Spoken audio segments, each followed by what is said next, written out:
시간에 예수님께서 한 분 한 분을 만나주시고 만져주실 줄 믿습니다.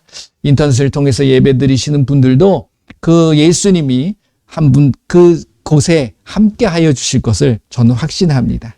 그래서 이 시간에 이 말씀이 여러분들에게 놀라운 축복이 되고 위로가 되고, 그래서 그것을 모든 내 주변에 있는 가족들과 이웃들에게도 그 평강을 나누어 주고 사랑을 나누어 줄 수 있는 저와 여러분들이 되실 줄 믿습니다.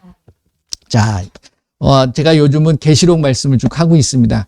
요걸 빨리 끝내야 될 것 같아요. 계시록만 붙잡고 있으면 계시록의 말씀이 굉장히 참 중요한 말씀입니다. 어떻게 보면 창세기부터 유다서까지, 그러니까 총 66권이잖아요. 성경이 66권인데 65권의 말씀을 또 함축시켜서 계시록에 풀어놓은 거거든요, 결국은. 그렇기 때문에 계시록의 말씀이 많이 중요하고요.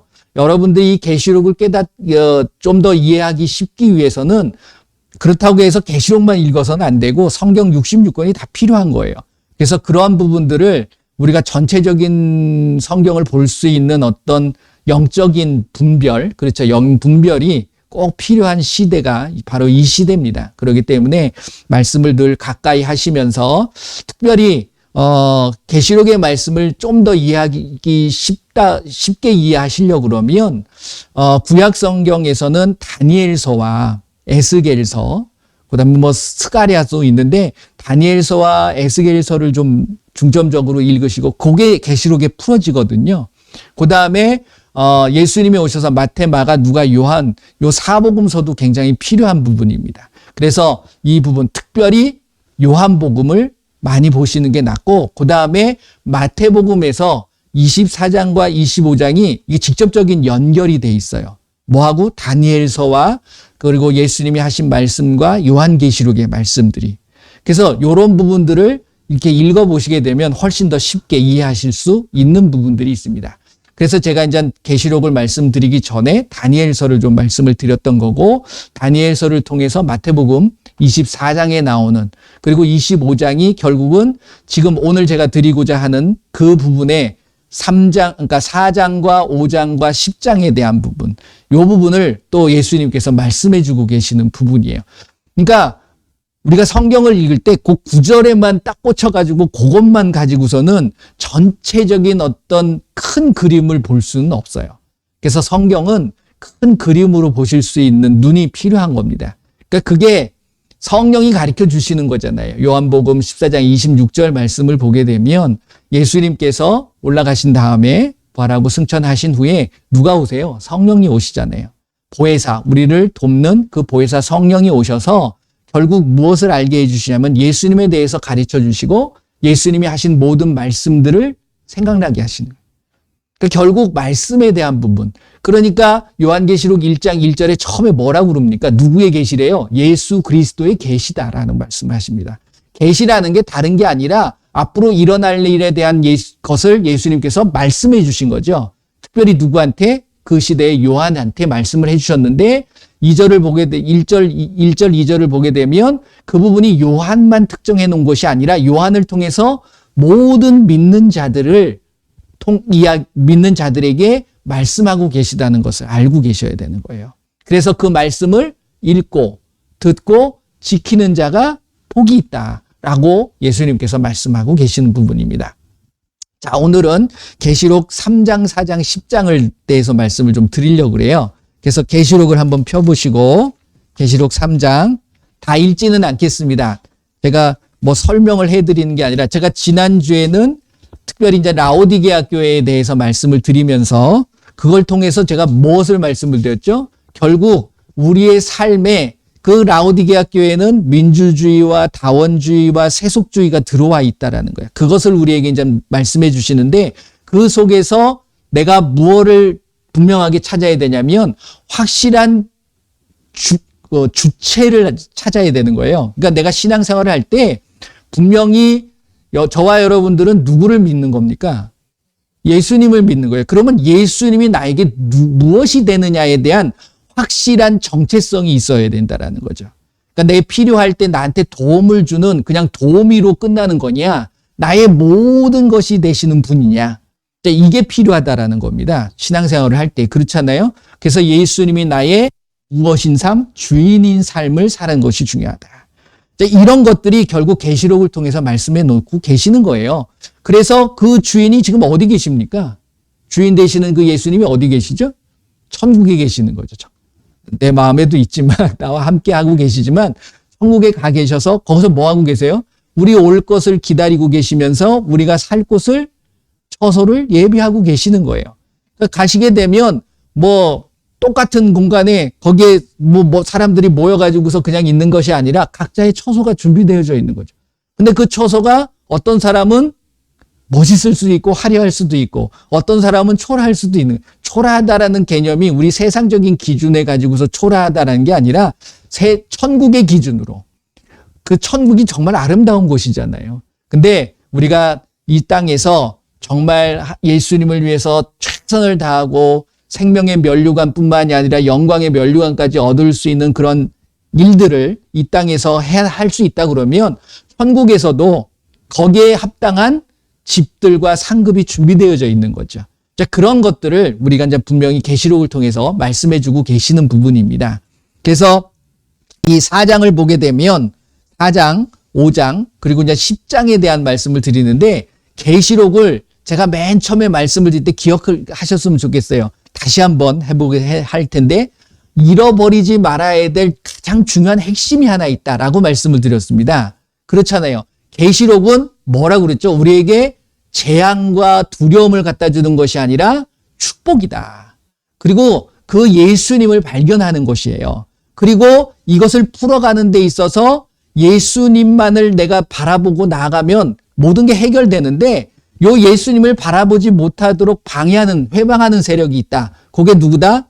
마귀다. 근데 마귀가 직접적으로 역사하는 것이 아니라 항상 마귀는 누군가를 이렇게 앞서 보내가지고서 대신 역사하도록 만드는 거예요. 그게 뭐냐면 바로 적그리스도와 종교다원주의라는 요 사실을 내가 계시록을 읽을 때 알고 계셔야 된다는 거예요.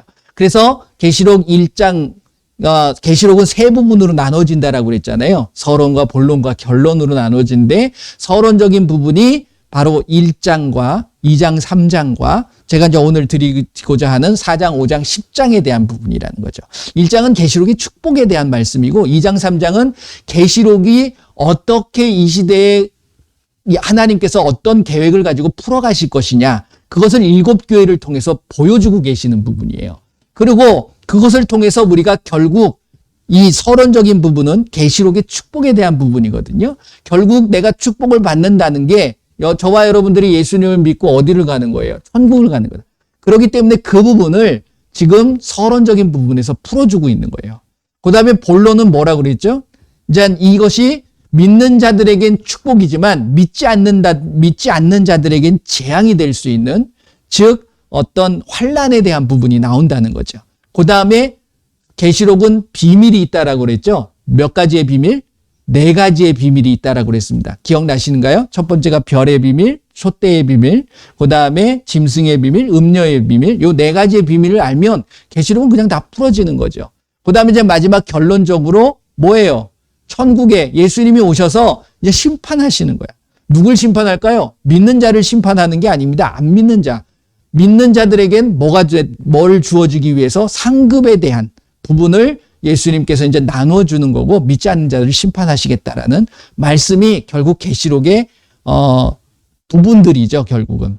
그래서 오늘은 천국에 대한 모습을 이제 요 1장, 2장, 3장을 지나고 나서 4장에 들어오게 되면 천국의 모습에 대한 부분을 말씀을 하십니다. 그래서 천국에 가게 되면 저와 여러분들은 뭐 할 것 같으세요? 이 땅에서는 나름대로 뭐 직업도 갖고 있고 여러 가지 하는 일들이 많지만 천국에서도 그냥 천국에서는 그냥 모든 게 자유롭고 놀고 그냥 뭐 이렇게 축제를 하고 뭐 그런 것만 있을 수 있겠죠. 하지만 그 천국에서도 해야 될 일이 있다. 그것을 4장을 통해서 말씀하고 계시는 거예요. 그게 뭐냐?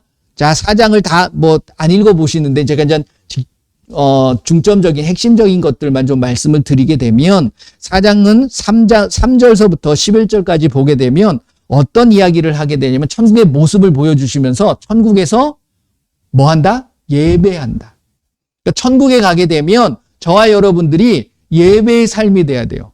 그런데 그것이 이 땅에서 준비가 되어지지 않은 상태에서 천국에 가버리면 예배 드리는 것이 쉬울까요? 어려울까요? 그러니까 어렵다라는 거죠. 그리고 그 예배의 삶이 안 되면 이게 무엇하고 연결이 되냐면 로마서 12장 1절, 2절의 말씀이 연결이 되어지는 말씀입니다. 그리고 요한복음 2장 말씀을 보게 되면 2장, 3장, 4장을 보게 되면 예수님께서 오셔가지고서 2장을 보게 되면 어떤 일이 벌어지냐면 뭘 부시죠? 성전을 부시라고 그래요. 성전을 다 헐어버려라. 그럼 며칠 만에 일으키리라? 3일 만에 일으킨다. 이것이 결국 어떤 내가 보여지는 건물이 성전이 아니라 이제는 그 성전에서 보이지 않는 내 육신의 성전에 대한 말씀을 하시는 겁니다. 그러면서 4장으로 넘어가게 되면 예배에 대한 모습도 말씀을 하세요. 하나님이 영이시니 너희들이 이제 영과 진리의 예배를 드려야지 어느 장소를 찾아가서 시간에 맞춰서 예배하는 삶이 아니다. 그런 종교적인 행위가 되어서는 안 된다라는 말씀을 하시는 거예요. 그러니까 천국에서도 예배를 드릴 때 거기서 뭐 천국에서 종치나요? 오늘은 거룩한 주일이니 모여라 땡땡땡 그날 모여서 치는 게 아니에요. 매일매일 매 순간순간의 삶이 예배의 삶이 되어야지만이 결국 천국에 들어갈 수 있는 자가 되는 거예요. 로마서 12장 1절 2절이 그거잖아요. 너희들이 뭐가 되어서 거룩한 산제물이 되어서 무슨 예배? 영적 예배를 드려야 되는 거예요. 자, 그게 준비되어지지 않으면 그 다음에 2절 말씀이 뭐죠? 로마서 12장 2절 말씀 한번 볼까요? 이것도 아시는 분들은 아시지만 이게 연결이 돼야 된다는 거죠.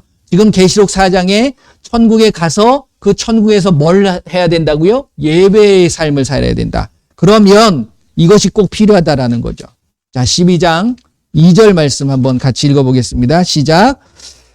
너희는 이 세대를 본받지 말고 오직 마음을 새롭게 함으로 변화를 받아 하나님의 선하시고 기뻐하시고 온전하신 뜻이 무엇인지 분별하도록 하라. 아멘. 그것이 천국에 가기 전에 이 땅에서도 결국 이루어져야 됩니다. 자, 계시록 말씀을 읽어보게 되면 계시록의 환란의 시작이 바로 이 예배를 폐해버려요. 예배를 못 드리게 방해한다라는 거예요. 그러면 예배를 폐한다, 예배를 방해한다. 지금 기존의 교회에 다니고 있는 일반적인 예수님을 믿는 사람들의 사고는 예배는 어디서 가서 드려야 돼요? 어딘가를 가야 돼. 그러니까 이게 폐한다라는 말이 나오는 거예요. 근데 내가 매일매일 순간순간의 삶을 예배를 드리는데 예배를 못 드리게 한다고 해서 예배를 못 드릴 수 있나요? 안 드릴 수 있어요? 아니에요. 이게 여러분들이 영적으로 잘 분별하셔야 돼. 여기서 로마서 12장 1절 2절이 바로 너희가 거룩한 산제물이 돼. 1절에 그러잖아요. 거룩한 산제물로 드리라. 이는 너희가 드릴 무슨 예배? 영적인 예배가 된다. 그래서 계시록 4장의 말씀이 그냥 하늘에서는 예배를 드리는구나 이렇게만 알면 안 돼요. 예배를 드릴 수 있는 뭐가 돼야 되는가? 준비가 되어야 돼. 누가? 지금 믿는 자들이. 근데 그게 안 돼 있어요. 그러면 갈 수 있을까요? 없을까요? 이게 굉장히 무서운 말씀입니다. 믿는 자들이 새롭게 잘 깨달으셔야 돼. 과연 지금 저와 여러분들 누구도 예외일 수 없습니다. 우리의 삶에 내가 거룩의 삶을 살고 있느냐. 내가 그런 거룩한 산제물로 여기서 보게 되면 거룩한 제물이다 라고 말씀하신 것은 내가 살아있지만 제물이 돼야 되는 거예요. 제물은 내 뜻대로, 내 생각대로, 내 계획대로 하는 거예요? 아니죠. 누워있는 거야, 그거는. 이게 어디랑 연결이 되냐면 아브라함이 이삭을 하나님 앞에 드릴 때의 모습입니다. 드릴 때 어떻게 했죠? 이삭을 드릴 때 그냥 뭐 산채로 올려놨나요? 아니에요. 묶어버렸어. 그리고 칼로 포를 뜨는 거야. 이게 뭐냐면 묶인 거는 자기 의지가 없는 거예요. 완전히 사라지는 거야. 그렇기 때문에 예수님을 믿을 때는 먼저 저와 여러분들의 모든 사고와 생각과 계획과 뜻이 있어야 된다, 없어야 된다. 할렐루야. 그렇게 되시길 바랍니다. 그럼 누구의 생각이 중요한 거예요? 그러니까 그 다음에 뭐라고 그래요? 너희들이 누구의 뜻을 분별하라? 하나님의, 여기서 보면 선하시고 기뻐하시고 온전하신 뜻. 누구의? 하나님의. 나의 기쁜 뜻이 아니에요. 내가 기쁜 게 아니라 하나님의 기쁘신 뜻이에요. 그리고 내가 기준의 선이 아니라 하나님의 기준의 선이라는 거예요. 그게 어디 있는 거예요? 이 말씀에 있는 거예요. 그렇기 때문에 이 말씀이 온전히 나한테 와야 돼. 그래서 디모데전서 4장 5절 말씀이 뭐죠? 여러분들이 뭘로 거룩하게 됩니까? 자, 보세요. 뭐 아시는 분들은 아시지만 찾아보시는 게 중요하기 때문에 디모데전서 4장 5절. 네. 자, 같이 읽어봅니다. 시작. 하나님의 말씀과 기도로 뭐 되어진다? 거룩해지는 거예요. 그러니까 저와 여러분들에게 무엇이 있어야 되냐면 하나님의 말씀이 있어야 돼. 그리고 그 말씀을 깨닫게 하기 위해서는 하나님과의 뭐가 필요해요? 교통, 대화가 필요한 거예요. 이게 바로 기도라는 거죠. 이 기도가 영적인 기도가 돼야 된다. 고린도전서 14장 2절 말씀을 보게 되면 뭐라고 되어 있습니까? 내가 하나님과 영의 비밀을 이야기한다. 이게 뭐예요? 방언이라는 거예요. 방언은 성령이 말하게 하심을 따라서 하는 거거든요. 그러니까 이게 바로 모든 게 영으로 교통이 되어지는 거예요. 이해가 되십니까? 그러니까 여러분들의 매일매일의 삶이 예배의 삶이 되지 않으면 제가 극단적으로 말씀드리지만 천국에 갈 수가 없어요. 그래서 예수님이 처음 공생애를 시작하시면서 처음 일성이 무엇이냐, 뭐 천국이 가까웠느니라 너희가 이제 회개하라라는 말씀을 하시지만 그 다음에 대표적으로 이제 말씀을 나눠주실 때 첫 번째에 그 팔복에 대한 개념을 말씀을 하고 계세요. 그 팔복의 개념은 결국 천국에 들어갈 수 있는 모습을 이야기하는 거거든요. 그럴 때 맨 처음이 뭐죠?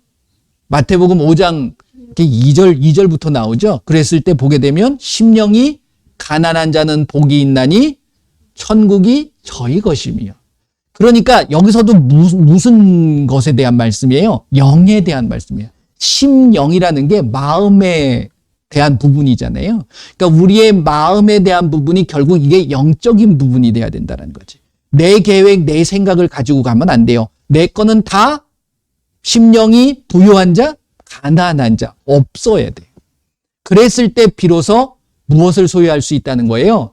천국을 소유할 수 있는 겁니다. 그러니까 팔복의 개념을 여러분들이 쭉 읽어보시게 되면 내 것을 다 비워야 되는 거예요. 그렇잖아요. 마음이 청결한 자, 마음이 깨끗해야지만이 누가 보인다고요?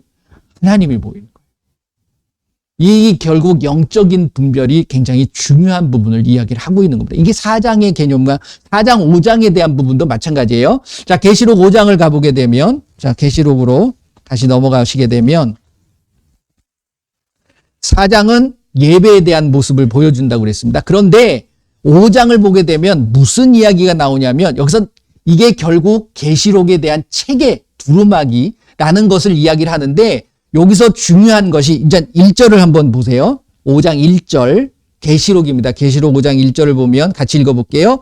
내가 봄에 보좌에 앉으신 이의 오른손에 두루마리가 있으니 안팎으로 썼고 7인으로 봉하였더라. 그러니까 이걸 아무나 볼 수 있는 게 아닙니다. 그렇죠. 그 다음에 5절로 넘어가서 5절, 6절을 보게 되면 이제 이 부분을 이제 풀어주는 거예요. 5절, 6절 한번 읽어볼게요. 시작. 장로 중에 한 사람이 내게 말하되 울지 마라. 유대 지파의 사자 다윗의 뿌리가 이겼으니 그 두루마리와 그 7인을 떼시리라 하더라. 6절. 내가 또 보니 보좌와 내 생물과 장로들 사이에 한 어린 양이 서 있는데 일찍이 죽임을 당한 것 같더라. 그에게 7뿔과 7눈이 있으니 이 눈들은 온 땅에 보내심을 받은 하나님의 7영이더라. 아멘. 자, 이게 풀어져야 되는 거예요. 자, 두루마기를 갖고 있는데 이게 이제 7인 6장으로 넘어가게 되면 이제 인을 떼어지는 그런 부분입니다. 이게 결국은 말씀이 띄어지는 거예요. 근데 그 말씀을 띌 수 있는 자가 없으니까 막 사람들이 굉장히 슬퍼했던 거죠. 그런데 이걸 누가 띄시는 거예요? 예수님이 띄시는 거예요. 근데 예수님이 띄는데 그 띌 때에 6절을 보게 되면 그에게 뭐가 있냐면 7뿔과 일곱 눈이 있으니 이 눈들은 온 땅에 보내심을 받은 하나님의 뭐라고 그래요? 일곱 영이더라 라고 이야기를 합니다. 이게 뭘까요? 이게 말씀이라는 거야. 그게 풀어져야 돼요. 자, 아까 제가 말씀을 요한복음 6장 63절 말씀드렸잖아요. 그때 뭐라고 그러죠? 예수님이 살리는 것은 영이다. 살아있게 만드는 것은 영적인 부분인 거예요. 그러니까 저와 여러분들은 육이 중요한 게 아니에요. 그러니까 육은 무익하다. 그런데 내가 너희들에게 한 모든 말은 뭐라고 그러죠? 영이다 라고 얘기합니다. 그러니까 일곱 영이다라는 것은 결국 무엇하고 연관이 되어 있냐면 말씀하고 연관이 되어 있는 거예요. 그러니까 저와 여러분들이 말씀이 있지 않으면 이 계시록의 말씀의 모든 부분들을 이해할 수도 없고 깨달을 수도 없어요. 해석도 안 되는 거예요.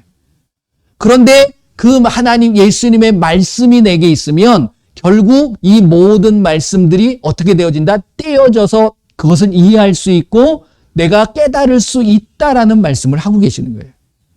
그만큼 이 계시록의 말씀이 그만큼 중요하고 모든 말씀들이 중요하다라는 사실을 예수님이 알려주시는 거예요. 천국에 가면 예수님이 말씀을 하실까요? 안 하실까요?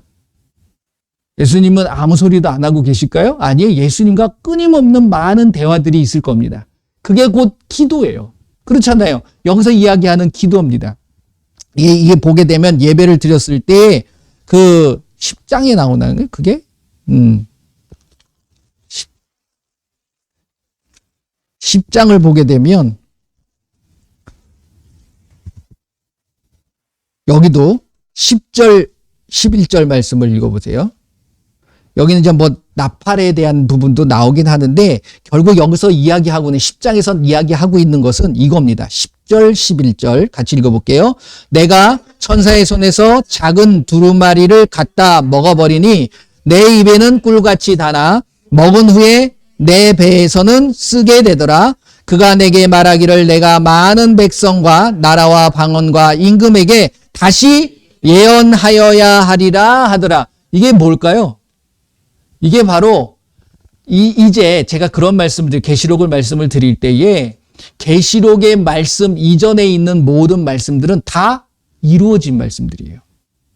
그렇죠? 그런데 계시록의 말씀들은 이루어져 가고 있는 거고 이루어질 일에 대한 얘기거든요. 그러니까 그런 부분을 여기서 말씀하고 있는 거예요. 작은 두루마리에 있는 게 바로 계시록의 말씀이거든요. 그 계시록의 말씀을 어떻게 해야 된다고요? 먹어야 된다. 이 먹는 부분이 계시록 3장 20절 말씀에 나오죠. 예수님께서 문 밖에서 두드리노니 내가 너희가 문을 열면 내가 너와 더 들어가 너와 더불어 먹고 너도 나와 더불어 먹으리라. 뭘 먹는다는 거예요? 음식을 먹는다는 거예요? 양식을 먹는 거예요. 양식이 뭐라 그랬죠, 제가? 양식은 하나님의 일을 이루어가는 거예요. 하나님의 일을 내가 어떻게 하냐고. 나한테 뭐라고 얘기를 하기 때문에 아는 게 아니라 말씀을 이루어가는 거예요. 이게 마태복음 8장 16절 17절 말씀. 예수님이 이 땅에 오셔서 병든 자를 치료하고 귀신을 쫓아내 주셨던 일들이 뭘 이루기 위함이에요? 이사야가 예언한 말씀을 이루어가는 거예요. 이게 하나님의 양식이고 하나님의 일을 이루어가는 거예요. 그러니까 저와 여러분들이 천국을 가기 위해선 이게 천국의 모습입니다. 4장, 5장, 10장이 핵심적인 부분이에요. 그러니까 여러분들이 이게 이제 예수님이 말씀하시면서 우리가 계시록을 읽다 보면 첫째 인이 떼어지니까 막 흰 말이 나타나가지고서 우리를 혼란스럽게 만들고 붉은 말이 나타나고 청황색 말이 나타나고 검은색 말이 나타나가지고서 막 기근이 일어나고 사람이 죽어나 여기에 초점이 맞춰지면 우리가 정작 붙잡아야 될 중요한 걸 놓쳐버리는 거예요. 이해되십니까? 그게 뭐냐면 예수님의 사랑이에요. 예수님의 보호하심이에요. 그러니까 우리는 그러한 상황 속에서도 뭘 잃어버리지 말아야 되냐면 뭘 잃어버리지 말아야 될까요? 말씀을 잃어버리면 안 돼요. 그러니까 이 시대에 계시록의 말씀을 쭉 읽어보시게 되면 뭐가 나타난다고 얘기합니까? 적그리스도들. 이게 나타날 수밖에 없어요. 왜? 우리가 7 교회를 통해서 보게 되면 거기에 발람도 나오고 니골라당도 나오고 그게 뭡니까? 사람을 바라보게 만들고 사람을 주목하게 만들고 현혹되는 거예요. 그러니까 그들의 모습들을 보게 되면 예수님 외에 다른 어떤 존재들이 드러나게 돼 있는 거거든. 그래서 제가 계시록의 말씀에서 우리가 깨닫기 위해서 중요한 그 부분이 있는데 그게 뭘 잊어버리지 마시라고 그랬어요? 음녀와 짐승의 모습이에요, 결국은. 그러니까 적그리스도와 이 시대의 종교다원주의, 이런 것들이 세상 속에서 다가와지는 거예요. 이걸 라오디게아 교회에서 한 번 더 이야기를 하신 겁니다. 그렇죠. 그러니까 그런 부분들을 우리가 잊어버리게 되면 우리는 얼마든지 미혹당할 수밖에 없고 현혹당할 수밖에 없어요. 그러니까 저와 여러분들은 그 누구도 바라봐서는 안 돼요. 요즘은 더 합니다. 솔직히 저도 유튜브 지금 인터넷 예배를 드리고 유튜브 영상도 올리지만 전 유튜브 많이 안 보거든요. 그냥 제 거만. 그것도 뭐 고집이긴 하지만, 근데 많이 보다 보면 그걸로 끝나면 좋아. 제가 보지 말라는 게 아니에요. 그거로 끝나는 게 아니라 우린 자꾸만 다른 걸 클릭을 하게 돼요. 그러다 보면 이상한 데로 흘러갑니다. 요즘 보게 되면 저도 처음에 봤을 때 이렇게 밑에 뭐가 이제 주제들을 가지고서 뜨잖아요. 들어가서 이렇게 한참 보고 있는데, 그럴싸한 말을 하더라고요. 저도 이제 말씀을 그래도 가까이 하고 말씀을 이제 좀 안다고 생각을 하고 있는데, 그 말씀대로 풀어가더라고요. 그래서, 야, 하면서 가는데 나중에 봤더니 깜짝 놀란 게 뭐냐면, 이상한 데서 그 얘기를 하는 거야. 그러니까 제대로 알지 못하면 충분히, 이게 맞아. 그렇지. 이거지. 그러고 들어갈 수 있겠더라는 거죠. 그렇기 때문에 저와 여러분들이 내 마음을 지키는 것이 굉장히 중요한 겁니다. 그리고 다른 사람 이야기 들을 필요 없어요. 내가 성령이 깨닫게 해주시는 이 말씀들을 바라보시는 게 중요합니다. 제가 해석을 하려고 하지 않잖아요. 그러니까 여러분들이 읽으면서 그 말씀들이 깨달아지셔야 돼. 그리고 그 말씀들을 통해 가지고서 뭐가 생각나야 되냐면, 어떤 분이 이렇게 얘기하더라가 아니라, 말씀에 이런 말씀이 있었지. 이게 여러분들에게 기억나야 된다라는 겁니다. 그래서 말씀은 말씀으로 풀어가셔야 돼요. 그래서 예수님이 오셔서 늘 하셨던 그 말씀들이 기억나야 되는 겁니다. 할렐루야. 그래서 베드로 후서 3장 2절 말씀이죠. 베드로 후서 3장 2절 말씀 한번 보실래요? 요 앞으로 좀 넘어가시게 되면,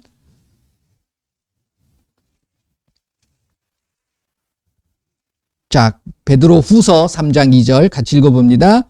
곧 거룩한 선지자들이 예언한 말씀과 주 되신 구주께서 너희 사도들에게 말미암아 명하신 것을 기억하게 하려 하노라. 그러니까 우리가 기억해야 될 것은 선지자들이 예언한 말씀, 이게 구약이잖아요. 그리고 예수님께서 사도들에게 명하신 말씀이 신약의 말씀이에요. 그러니까 이걸 기억해야지 다른 걸 기억하면 안 된다는 거예요. 그러니까 이 베드로 후서의 말씀도 예수님께서 오실 때에 어떤 모습들을 이야기를 하고 계십니다. 뭐 나중에 보게 되면 주의 날이 도둑같이 오리니 뭐 이런 말씀도 나와요. 근데 이제 그럴 때 내가 준비되어져야 될 것이, 예수님이 언제 오실 거를 알 수 있습니까? 언젠지는 모르지만 우리가 말씀을 알게 되면 그 시대의 흐름을 알 수 있잖아요. 그러니까 여러분들과 제가 지금 많은 사람들이 뭐라고 그래? 예수님 오실 때가 됐다라고 얘기하잖아. 그런데 그들의 말에는, 마음속에는 어떤 마음이, 정말 그걸 기쁨으로 기다리고 있는 마음일까요? 그랬으면 너무너무 좋을 텐데, 저도 조금만 늦게 오셔도 좋을 것 같은데 라는 생각도 은연중에 들 수 있다라는 거예요. 그러니까 이런 것들이 결국 말씀으로 내가 세워지지 않으면 얼마든지 내 생각을 가지고 신앙생활을 할 수 있다 없다? 있다라는 거예요. 그 부분입니다. 그래서 저와 여러분들이 끊임없이 말씀과 기도로 이 세상과 구별되어지는 삶을 끊임없이 내가 준비되어져야지만이 결국은 천국에 갈 수 있는 겁니다. 천국을 들어가는 것이 결코 쉬운 게 아니에요. 그래서 마태복음 25장에 뭐라고 예수님이 말씀하시냐면, 그게 무슨 모습이죠? 천국을 들어가는 자의 어떤 기준을 이야기를 하는 거잖아요. 첫 번째 뭐예요? 슬기로운 다섯 처녀가 돼야지 미련한 다섯 처녀가 돼서는 안 되는 거예요. 뭘 준비해야 됩니까? 기름을 준비하는 자가 된다. 이게 뭐예요? 기름이 뭐예요? 이게 성령 충만이 아니에요. 뭐 큰 의미로 볼 때에는 그 의미가 될 수 있어요. 성령에 대한 부분일 수도 있는데, 이것은 하나님의 일에 대한 부분이거든요. 그러니까 하나님의 일을 하는 자, 이게 신부의 준비잖아요. 신부가 되기 위해서는 뭘 해야지 신부가 될 수 있어요? 이게 계시록 19장에 나오는 말씀, 7절, 8절에 나오잖아요. 거룩한 신부의 모습은 세마포를 입어야 되는데 그 세마포를 누가 입어요? 뭘 해야지 입어요? 옳은 행실을 해야 돼. 이게 바로 마태복음 25장 첫 번째 나오는 열 처녀에 대한 이야기예요. 그러니까 우리는 성령 충만해서 이게 아니라 하나님의 일. 왜? 하나님의 선하시고 기뻐하시고 온전하신 뜻을 왜 분별합니까? 그대로 하려고 하는 거잖아요. 그게 옳은 일이라는 거지. 그래서 예수님이 오셔서 그 옳은 일을 하신 거예요. 뭘 하신 거예요? 병을 고쳐주시고 귀신 들린 자, 귀신을 쫓아내 주셨던 일. 이게 하나님의 일이었다는 거죠. 그 일을 하지 않으면 결국 저와 여러분들은 뭐가 되지 않는 거예요? 신부로 준비될 수 없어요. 그러면 신부로 준비되지 못하면 미련한 다섯 처녀가 돼서 들어갈 수 있어요, 없어요? 못 들어간다라는 거예요. 근데 이렇게 안 보죠. 그 다음에 두 번째 뭐 나오죠? 5달란트, 2달란트, 1달란트. 그러니까 저와 여러분들 모든 사람들한테는 그 어떤 일들을 맡겨주신 거예요. 이 달란트를 뭐 재능으로 볼 수도 있겠지만 하나님이 우리에게 맡겨주신 사명일 수 있는 거죠. 그 사명을 묻어두면 안 되는 거예요. 가서 내가 그 일들을 할 때 비로소 5달란트, 2달란트 받은 자가 뭐라고 칭찬을 받았습니까? 착하고 충성된 자가 내 일에 네가 충성하였기에 뭐 어딜 들어간다고 그래요? 예수님 나라에 같이 갈 수 있다라는 그것을 받는 거잖아요. 그 다음에 세 번째가 무슨 비유입니까? 양과 염소의 비유예요. 양과 염소의 비유도 예수님께서 말씀하실 때에 비록 예수님 본인한테 하는 일은 아니지만 정말 세상의 모든 사람들을 향해서 내가 그들을 섬기고 베풀었을 때에 곧 누구에게 한 거예요? 예수님께 한 거다. 라는 말씀. 그게 뭐예요? 옳은 일이잖아요. 그러니까 이걸 하지 않으면 그 마태복음 25장 41절 말씀인가요? 보게 되면 그 누구를 위해서 준비한 한번 볼까요? 마태복음 25장 40절 41절 이렇게 읽어보죠. 마태복음 25장 40절 41절 같이 읽어봅니다. 임금이 대답하여 이르시되 내가 진실로 너에게 이르노니 너희가 여기 내 형제 중에 지극히 작은 자 하나에게 한 것이 곧 내게 한 것이니라 하시고, 그렇죠. 그 다음에 또 왼편에 있는 자들에게 이르시되 저주를 받은 자들아 나를 떠나 마귀와 그 사자들을 위하여 예비된 영원한 불에 들어가라. 이거예요, 이게. 그러니까 오른편에 있는 자들은 정말 모든 자들에게, 믿는 자들이나 믿지 않는 자들에게나 정말 예수님의 마음을 가지고 사랑하는 마음. 이게 예수님의 옳은 행실인 거죠. 그걸 하지 않는 자는 오른편이에요, 왼편이에요? 왼편이에요. 그 왼편에 있는 자들은 자기가 그러려고 한 건 아니지만 결국 마귀를 위해서 예비해 놓은 그 불에 들어갈 수밖에 없는. 이게 천국입니까? 지옥입니까? 천국에 못 간다라는 거죠. 그러니까 이 말씀을 예수님이 하고 계시는 말씀이에요. 다른 게 아니라. 그래서 계시록을 읽으실 때에 결국 믿는 저와 여러분들이 다시 한번 잘 생각해야 되고 다시 한번 나를 점검하고 돌아봐야 될 것이 무엇이냐면 하나님의 말씀 안에 내가 세워져 있느냐. 그리고 나의 모든 삶의 자체가 예배의 삶이 되고 있느냐. 그걸 준비하고 있느냐가 중요한 거예요. 오늘 모여서 드려지는 이 예배가 많이 예배가 아니에요. 여러분들의 삶이 예배가 돼야 된다는 거죠. 그렇죠. 그리고 말씀을 통해서 여러분들이 무엇을 분별하는 겁니까? 결국 선악을 분별하고 하나님의 선하시고 기뻐하시고 온전하신 뜻. 그리고 히브리서 4장 12절 말씀처럼 내 마음의 생각과 뜻을 분별할 수 있어야 돼요. 잘 봐야 돼요. 뭘 가지고? 말씀을 가지고. 이것이 없다 그러면 결국 우리는 천국을 들어갈 수 있는 그러한 자격이 될 수 있다 없다? 없을 수 있어요. 굉장히 안타까운 말씀일 수 있는 겁니다. 그렇기 때문에 굉장히 이게 이제 나중에 읽다 보면 6장, 7장 쭉 읽어가시게 되면 구체적인 숫자들이 나옵니다. 천국에 들어갈 수 있는, 그리고 이제 뭐 이렇게 준비되어져서 예수님을 만나는 숫자들, 그 숫자들이 어떻게 보면 많을 수도 있지만 굉장히 적은 숫자예요. 14만 4천이 그 뭐 큰 숫자입니까? 그렇잖아요. 100만도 안 되는데. 우리나라에 그 살고 있는 국민의 숫자가 몇 명인지 아십니까? 지금 뭐 5천만이 넘는다고 그러잖아요. 그 5천만에 14만 4천이면 아무것도 아니거든요. 근데 그게 굉장히 어려운 숫자예요. 그 말씀을 보게 되면 14장에 나오죠. 14장 말씀을 보게 되면 그 자격을 주어지는데 한번 잠깐 읽어볼까요? 그것만 말씀드리고 오늘은 말씀을 맺도록 하겠습니다. 계시록 14장 보게 되면 4절 5절 이게 이제 14만 4천으로 뽑힌 자들의 모습이거든요.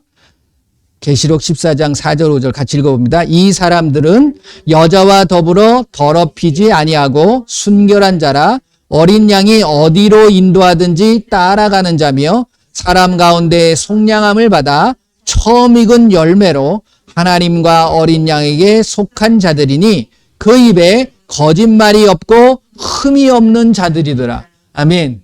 저와 여러분들은 이런 자가 되시기를 바랍니다. 아유, 여태까지 그렇게 아니에요. 지금부터 가시면 돼요. 내가 준비되어져 가는 거니까. 이게 살아있을 때 돼야지 죽으면 끝나는 거야. 더 이상 할 수가 없어. 그렇기 때문에 여러분들의 모습이 여기서 이제 여자와 더불어 음행에 대한 부분이야. 이 여자가 누구냐면 결국 음녀고 짐승의 모습이에요. 그러니까 내가 종교 행위를 하게 되면 나는 그게 더러워지는 거야. 다른 신을 섬기고 이거 아니잖아요. 그걸 말씀을 하고 있는 거야. 내가 정말 예수님과의 모습. 그래서 나중에 보게 되면 하나님과 어린 양에게 속한 자라고 얘기를 하잖아요.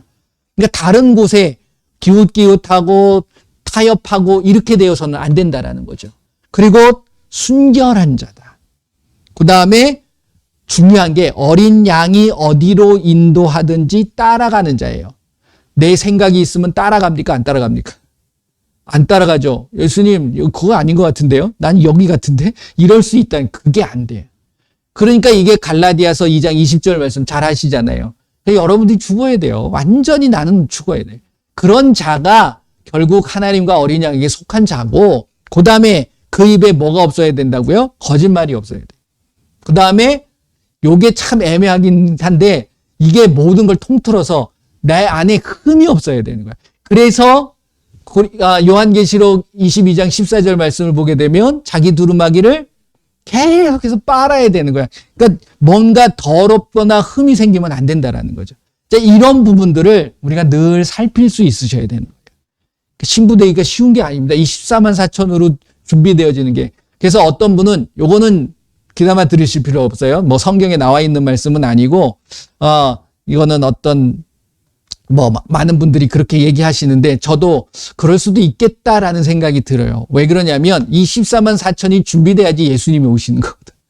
근데 14만 4천이 아직 준비가 안 된 것 같아. 제가 볼 때. 요게 돼야지 됩니다. 그러니까 저와 여러분들이 여기서 나가면 안 돼. 그러니까 이게 신천지에서 이걸 가지고서 공략을 하잖아요. 근데 거기도 14만 4천이 넘었더라고 벌써. 그랬더니 엉뚱한 소리를 또 하고 있긴 한데 이게 그 안에서도 요게 이제 돼야 된다 이렇게 얘기를 하는데 아무튼 저와 여러분들이 이 14만 4천이 정확한 정말 14만 4천인지 그거는 알 수는 없지만 말씀에 14만 4천이라고 얘기하잖아요. 그렇기 때문에 이거를 너무 상징으로만 봐서는 안 되는 거죠.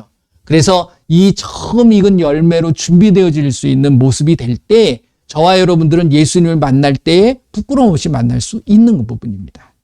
자, 오늘은 제가 4장, 5장, 10장에 대한 부분을 말씀을 드리면서 뭐에 대한 중요성이에요? 천국에 들어갈 수 있는 어떤 기준과 그것의 말씀에 대한 부분을 말씀을 드린 겁니다. 이게 굉장히 중요해요. 그래서 계시록 말씀을 제가 이제 이렇게 쭉 한번 말씀을 드리고 나서 계시록을 읽으면 굉장히 재밌어요. 예. 읽으시는 분에 따라서 좀 개인적인 차이가 있을 수 있겠지만, 여러분들이 말씀을 좀 재밌고, 그 다음에 즐겁게, 기쁨으로 항상 가까이 하실 수 있는 저와 여러분들이 되시기를 바랍니다. 자, 이 시간에 기도할 텐데요. 이런 기도를 했으면 좋겠습니다. 뭐에 대한 부분을 말씀드렸죠? 예배에 대한. 그러니까 저와 여러분들의 삶이 어디를 가도 그 모든 행동들, 여러분들이 뭐 운전을 하고 가시든 누구를 만나든 이게 다 예배가 돼야 된다는 거예요. 그 예배를 드리는데 그 사람한테 거짓말 합니까? 그리고 뭐 남 속여요? 그럴 수 없는 거잖아요. 그러니까 내가 거룩의 모습을 보여주셔야 된다는 거죠. 자, 그러한 모습이 되어져 갈 수 있도록 이번 한 주간 동안 정말 예수님 앞에 아름다운 예배를 드리는 귀한 한 주간이 되게 하여 주옵소서. 우리 한번 다 같이 기도하겠습니다.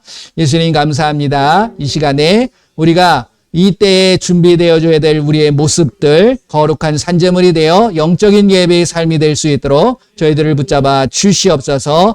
내가 신부로서 준비되어지는 우리의 모습들 늘 살피게 하여 주시고 자기 두루마기를 빠는 자가 복이 있다 말씀하신 것처럼 이제 예수님을 맞이할 수 있는 우리의 모습들이 준비되어지게 하여 주시옵소서. 이 시간 예배하는 모든 사람들 그들의 마음속에 예수님이 함께하여 주시고 그 예수님이 인도하시는 대로 순종하며 나아가는 우리 모두가 되게 하여 주시옵소서. 예수님의 이름으로 기도합니다. 아멘. 네, 감사합니다. 안타깝죠? 가족들이 예수님을 같이 믿고 이렇게 하면 너무너무 좋을 텐데 이게 내 뜻대로 되어지는 게 아니거든요. 그런데 그럼에도 불구하고 우리는 복음을 전하는 것이 우리의 귀한 일들입니다. 이게 옳은 행실일 수도 있는 거죠. 옳은 일이죠. 그렇기 때문에 끊임없이 우리가 주님의 복음을 전하고 주의 사랑을 이번 한 주간도 전하실 수 있기를 바랍니다. 그리고 그 옳은 일이 뭐라고 그랬죠? 귀신 쫓아내고 병든 자를 치료해야 하는 부분도 예수님이 하셨으니까 이 시간에 그것을 말씀에 있으니까 우리가 하는 거예요. 여러분들 생각나시는 분들 있죠? 또 가족들도 있고 또 내가 아프신 분도 계십니다. 그러니까 이 시간에 여러분들이 아픈 분의 손을 얹고 또 그 아픈 자들을 생각하면서 두 손을 들고 그들을 위해서 한번 중보 기도하는 시간을 갖도록 하겠습니다. 다 같이 기도합니다. 예수님 감사합니다. 이 시간에 그 예수님의 이름으로 예수님께서 이 땅에 오셔서 귀신들을 쫓아내 주시고 병든 자들을 치료하여 주셨던 것처럼 이 시간 우리의 가족들, 우리의 이웃들을 위하여 예수님의 이름으로 선포합니다. 아픈 자들, 문제 있는 자들, 그리고 어려움에 처해 있는 모든 자들 예수님께서 이 시간 찾아가 주시고 예수님께서 만나 주시고 예수님께서 만져 주셔서 그 모든 부분들이 치료되고 회복되어지는 놀라운 역사가 일어나게 하여 주시옵소서. 예수님의 이름으로 모든 질병은 깨끗하게 치료될 줄 예수님의 이름으로 우리의 말씀과 기도로 우리가 거룩한 삶을 살아갈 수 있도록 우리를 붙잡아 주시옵소서. 내가 사랑하는 가족들, 내가 사랑하는 이웃들, 내 주변에 있는 모든 자들을 위하여 기도합니다. 그들의 모든 질병들이 예수님의 이름으로 깨끗하게 치료되어 예수님의 영광 받는 놀라운 역사가 일어나게 하여 주시옵소서. 이 시간 아픈 곳에 손을 얹고 기도합니다. 예수님 이 시간 그 시간 역사하여 주시옵소서. 내가 예수님의 이름으로 명하노니 그 모든 아픔을 가지고 떠나갈 칠, 악하고 더러운 귀신은 떠나갈 칠, 모든 통증은 사라질 칠, 모든 세포는 정상으로 회복될 칠, 기력은 회복되어질 지다, 면역력은 생겨질 칠, 예수님의 이름으로 우리의 가정과 삶의 역사는 악하고 더러운 귀신은 떠나갈 지어다. 예수님의 이름으로 정상으로 회복될 지어다. 예수님의 이름으로 기도합니다. 아멘. 자, 기도하면 한번 점검해 보시고요. 살펴보시고 어떠신가? 예수님께서 지금 이 시간 만져주신 줄 믿습니다. 예, 시력도 회복시켜 주시고 치아의 잇몸도 회복시켜 주시고 모든 심장, 장기 모든 부분들이 정상으로 회복되게 해 주신 줄 믿습니다. 모든 영광 예수님 앞에 올려드립니다. 예, 제가 기도하겠습니다. 예수님 감사합니다. 이 시간에 예수님의 이름으로 모여 그 예수님의 이름을 찬양하고 예수님의 이름을 높여드리기를 원합니다. 우리의 삶이 그러한 삶이 되기를 원합니다. 매일매일 순간순간 늘 예수님과 함께하게 하여 주시고 그 예수님을 예배함으로 그 예수님께서 베풀어 주시는 귀한 은혜와 평강이 귀한 사랑이 우리의 삶에 넘치게 하여 주시옵소서. 그래서 그 넘치는 귀한 사랑과 은혜들을 이제 주변에 있는 우리 사랑하는 가족들과 이웃들에게 마음껏 나누어주고 넘겨줄 수 있도록 축복하여 주시옵소서. 지금은 우리 주 예수 그리스도의 은혜와 우리 하나님의 크고 넓으신 사랑하심과 성령님의 인도 보호 함께 하심이 이제 예수님께서 인도하시는 대로 이끄시는 대로 순종하며 나아가며 나의 삶을 되돌아보며 말씀과 기도로 거룩한 삶을 살겠노라고 다짐하는 귀한 하나님의 백성들 머리머리 위에, 그들의 가정과 그들의 삶과 그들의 일터 위에, 그리고 우리 조국 대한민국 위에 지금으로부터 영원토록 함께할지어다. 아멘.